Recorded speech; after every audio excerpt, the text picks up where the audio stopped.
नमस्कार, कार्यक्रममा यहाँहरूलाई स्वागत छ। नेपाल र फिनल्यान्ड बीच गत साता लगानी सम्झौता भएको छ। एसियाली विकास ब्याङ्कले चालु आर्थिक वर्षमा नेपालको 3.5% आर्थिक वृद्धि दर हासिल हुने प्रक्षेपण गरेको छ। यसै साता दुई ब्याङ्कको 60 करोड रुपियाँ बराबरको प्राथमिक शेयर निष्कासन हुँदैछ। आजको कार्यक्रममा हामी दुई वाणिज्य ब्याङ्कको शेयर निष्कासन र सर्वसाधारणको चासो, वाणिज्य ब्याङ्कहरूमा तरलताको अवस्था, अनिल शाह बने म्यानेजर अफ द इयर र स्ट्यान्डर्ड चार्टर्ड ब्याङ्कको वित्तीय उपलब्धि लगायत साताभरिका अन्य प्रमुख आर्थिक गतिविधिहरू प्रस्तुत गर्नेछौँ। आउनुहोस् आजको कार्यक्रम सुरु गरौँ। It's time to change. It's about news. It's about a page. It's about ecopolitics, trade, finance and industries. It's about business and development. For more information, log on to www.arthakoartha.com. यस साता 60 करोड रुपियाँ बराबरको साधारण शेयर निष्कासन भएको छ। मुलुकमा लगानीको विकल्प कम भएको सन्दर्भमा ब्याङ्क अफ एसिया र सिटिजन्स ब्याङ्क इन्टरनेसनलको प्राथमिक शेयर खरिद गर्न सर्वसाधारणहरूको घुइँचो पनि बढेको छ। तर अब अर्काको नागरिकता प्रयोग गरेर आवेदन दिन कठिन हुनेछ। प्राथमिक शेयर खरिदमा हुने छुटो विवरण रोक्न नेपाल धितोपत्र बोर्डले पनि कडाई गरेको छ। प्रस्तुत छ एक रिपोर्ट। मुलुकमा लगानीको उचित विकल्पहरू कम भएको अवस्थामा यस साता 60 करोड रुपियाँ बराबरको प्राथमिक शेयर निष्कासन भएको छ। सिटिजन ब्याङ्क इन्टरनेसनलको 30 करोड रुपियाँ बराबरको र ब्याङ्क अफ एसियाको 30 करोड रुपियाँ बराबरको शेयर निष्कासन भएपछि शेयर खरिद गर्न लगानीकर्ताहरूको घुइँचो बढेको छ। तर कति लगानीकर्ताहरू कम्पनीको वित्तीय अवस्थाको अध्ययन नै नगरिकन शेयर आवेदन दिइरहेका छन्। अहिलेसम्म नबढेको त मलाई कसैले थाहा छैन हैन। जस बैगमा शेयर हालेर घाटा लाग्यो भने मैले कोही पनि थाहा पाएको छैन त्यस्तो, अनि बढ्लाई भनेर आशले नै हो नि हालेर। अब अहिले नेपालमा केही छैन लगानी गर्ने ठाउँ। ब्याङ्क अहिले धेरै नाफा भएको, धेरै प्रफिटेबल ब्याङ्क नै छ सबै ठाउँमा। तपाईँको अडिट रिपोर्ट हेऱ्यो भने सबै प्रफिट भएको ब्याङ्कमै छ। सबै बुझेर लगानी गर्न लागेको होइन। जस्तै अब मेरो केही साथीहरूले पनि लगानी गर्दै हुनुहुन्छ होइन। अब शेयरबाट केही प्रफिट हुन्छ भनेर चाहिँ खासै हल्का बुझेर लगानी गर्दैछु। हुन त सिटिजन ब्याङ्क इन्टरनेसनल र ब्याङ्क अफ एसियाको प्राथमिक शेयर खरिदमा जोखिम भने कम नै छ। तर कम्पनीको वित्तीय अवस्थाको सूक्ष्म अध्ययन नगरी शेयरमा लगानी गर्ने प्रवृत्तिले भने जोखिम निम्ताउँछ। जोखिम त शेयरमा जोखिमै हो। शेयर भनेपछि नै त्यो किन भनेर भन्दाखेरि शेयर जहिले पनि किन्दाखेरि त्यो कम्पनीको वित्तीय जुन छ स्ट्याटस त्यो हेर्नु पर्यो। त्यसपछि चाहिँ नि कम्पनीको चाहिँ नि तपाईँको त्यो व्यवस्थापन हेर्नु पर्यो। त्यो कम्पनीले लगानी गरेको प्रोजेक्टहरू यो सब एनालिसिस गरेर शेयर किन्ने हो।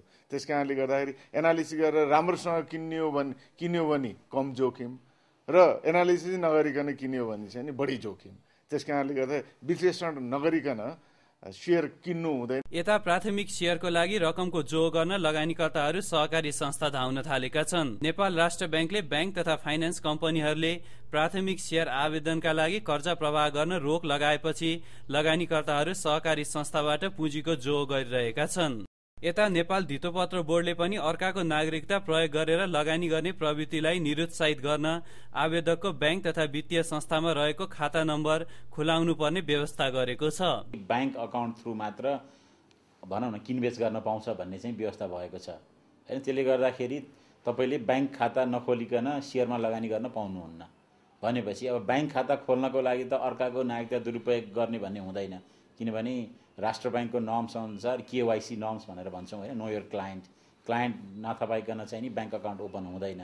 त्यसले गर्दाखेरि चाहिँ अनिवार्य रूपमा आफ्नो ब्याङ्क खाता चाहिँ नि उल्लेख गर्नुपर्छ फर्ममा, र जुन शेयर नपरेको अथवा भनौँ न पुरै मागे जतिको नपरेको अवस्थामा जुन फिर्ता भुक्तानी हुन्छ त्यो फिर्ता भुक्तानी हुँदाखेरि त्यही खातामा चाहिँ जाने व्यवस्था भएको हुनाले त्यसले चाहिँ नि यो जुन अर्काको नागरिकता राखेर चाहिँ गरिने भन्ने त्यसलाई चाहिँ एक किसिमले त्यहाँबाट चाहिँ कन्ट्रोल गरिने चाहिँ हामीले एउटा भनौँ न भिजुअलाइज गरेको छौँ। साथै नक्कली नागरिकता प्रयोग गरेर फारम मर्चेन्ट ब्याङ्कर्स वा संकलन केन्द्रले लिएमा उनीहरूमाथि समेत कारबाही गरिने बोर्डले जनाएको छ। यदि हामीले त्यस्तो कलेक्सन सेन्टरहरू हाम्रो इन्सपेक्सनको क्रममा अथवा भनौँ न हामीले पछि बाँडफाँड भइसकेपछि अथवा त्यो प्रोसेस कुनै पनि प्रोसेसमा चाहिँ हामीले कुनै पनि कलेक्सन सेन्टरबाट चाहिँ बदमासी भएको देख्यौँ भने त्यस्तो कलेक्सन सेन्टरलाई आगामी भनौँ न अरू आइपिओजहरूमा चाहिँ त्यसलाई कलेक्सन सेन्टरको रूपमा चाहिँ नि लिनको लागि चाहिँ हामी नदिने भन्ने पनि हामीले यहाँ छलफल गरेर उनीहरूलाई जानकारी पनि गराएका छौँ। यता दोस्रो बजारमा भने खासै सुधार देखिएको छैन।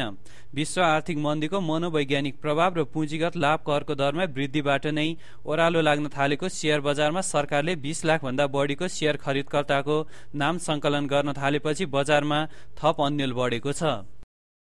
राज्य त सुसूचित हुनै पर्छ, नहुने होइन। राज्यलाई, राज्यभित्र बसेको नागरिकले कर पनि तिर्नै पर्छ। तर के यो राइट समय हो त? किन संसारको इकोनोमी चाहिँ सङ्कुचन, स्क्विज भएको बेला, रिसेसनको बेलामा कि अहिले त झन् लिबरल गरेर इकोनोमीलाई चाहिँ नि भनौँ न एउटा चाहिँ नि ग्रो गर्ने बेलामा, इकोनोमीलाई अझै चाहिँ नि माथि बढाउने बेलामा कि लिबरल भएर इन्टेन्सिभ दिएर भनौँ न त्यो स्थितिमा चाहिँ नि एउटा चाहिँ नि विभिन्न किसिमले चाहिँ नि मार्केटमा एउटा अविश्वासको वातावरण सिर्जना गर्दाखेरि त्यसले असर गर्ने सम्भावना हुन्छ। साथै चालु आर्थिक वर्षमा करिब 12 अर्ब रुपियाँ बराबरको प्राथमिक शेयर र हकप्रत शेयर बजारमा आउने तयारीमा छ, जसको कारण दोस्रो बजारमा प्रभाव पर्ने देखिएको छ। पुँजी वृद्धि गरिसक्यो, 67 पछि पाउँदैन। त्यसपछि त्यो जुन पुँजी वृद्धि गरेको, क्यापिटल चाहिँ इन्क्रिज गरेका चाहिँ नि इस्टाब्लिस फाइनेन्स कम्पनी र ब्याङ्कहरूले त्यसलाई कुन प्रोजेक्टमा लगाउने, त्यसपछि कम्पिटिसन सुरु हुन्छ। त्यसपछि सेयरको भाउ चाहिँ नि बढाउनु पर्ने र सेयरलाई चाहिँ नि सेयर मार्केटको रियल स्ट्याटस, फाइनेन्सियल सेक्टर भनौँ न, अहिले डोमिनेटेड फाइनेन्सियल सेक्टर छ, रियल स्ट्याटस त्यति बेला थाहा हुन्छ। अहिले त के हो भनेर भन्दाखेरि 67 सम्मको लागि यसले एट्र्याक्सन नै दिन्छ कि लगानीकर्तालाई चाहिँ लगानी गर्ने र 1 बराबर 2, 3, 4 सम्म पाउने भनिसकेपछि उनीहरू त उत्साहित भएर लगानी गर्छ। तर 67 पछिको स्थिति पनि त्यसलाई पनि हेर्नुपर्छ। पुँजी बजारप्रति सर्वसाधारणहरूको आकर्षण बढ्नु सकारात्मक कुरा हो, तर कम्पनीको वित्तीय अवस्था, भावी योजना, सरकारी नीतिको अध्ययन गरेर मात्र शेयरमा लगानी गर्नुपर्दछ। बजार हल्लाको भरमा लगानी गरेमा कुनै पनि बेला बजार क्र्यास हुन सक्छ, जुन विगत 3 महिनाले प्रष्ट पारिसकेको छ। आदरणीय दर्शकवृन्द, हामीसँग थप अझ कार्यक्रम बाँकी नै छन्, तर त्यसभन्दा अघि छोटो